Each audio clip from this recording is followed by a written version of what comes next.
gotten to a place where when I train young people in activism, in farming, in permaculture, in community organizing, one of the things I'm curious on how to inspire is for them to be able to see past, right, skin color or whatever, superficial presentation of someone, so that they can get some learning, get some education, get some knowledge, get some connection, right? As part of our, ability to soak up some game, right? At times, like not just be limited to learning from people that look like us or talk like us, right? So I'm coming from a place of, in my upbringing, I was ignorant and I would only trust people that looked like me or looked like my family or was a person of color or spoke like us, right? And that was out of beyond more than ignorance, all right? Some of my patterning, some of my conditioning, some of the trauma from my family. But I'm in a very unique place now that I've been through that, and I'm trying to encourage a process for us to be able to listen to each other.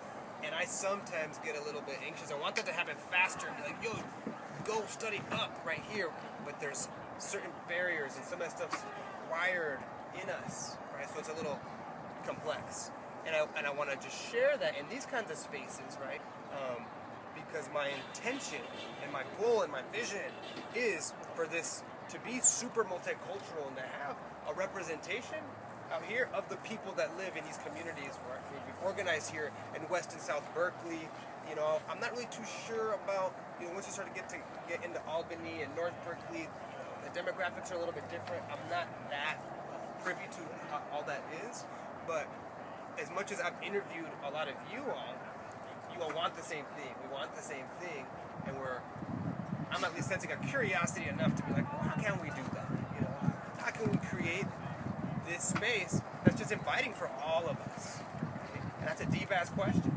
So one of the first things that I want to convey that's so important in this work is that in these conversations, we can easily get pushed and triggered and challenged, and these stories and these notions of like guilt can come up, of like, oh shit, my ancestors really fucked some stuff up, they did this and that, and that's in me, so I'm responsible, or right. And my elder mentor teaches and encourages that like we don't have to inherit that shit, right? But as allies and as lovers on this earth, we can acknowledge that, and speak about that. Part of that healing is just in acknowledging like that was wrong, and then to inquire, all right, with who I am now, with my privilege, whether it's male or it's economics or it's skin color or it's nationality or it's education, how can I leverage or how can I have conversations with some people, and how can I get some people to listen to me that might not listen to others? How can I do that from a place of love and not this aggression and this fight? Listen, understand, check yourself, check your privilege. It's never going to work, right? So it's going to take some skill building and sensitivity building, and how do we create a space where people can put their guard down, right, and feel okay to check themselves a little bit in a gentle way and acknowledge, right? It's not like anyone's to blame, right? So that guilt piece is really, really powerful. I mean, that can cripple us, right? And once we start to really buy into some of that guilt, it does something so deep to us. When I say cripple, I mean inside of our body, inside of our biology, it can poison us. Right? So myself here, I want to share that and be transparent in some of my experience and some of my intention around that, and share that I've seen so much progress, and that with us in Rooted in Community, it is very multicultural, multi-generational, and a lot of it's just amazing. It's a small model, right? It's a little bit over than 1,000 of us kind of participating in that, but I'm reminded that that's massive and that that's happening in a lot of places. So now back to how, is it like an inherent sensitivity and humility and curiosity? Are there curriculums? Are there trainings for it? I've been to a few.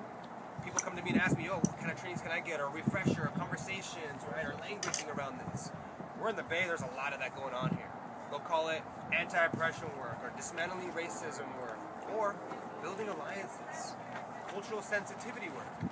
In the professional institutional realm, they'll call it cultural competency.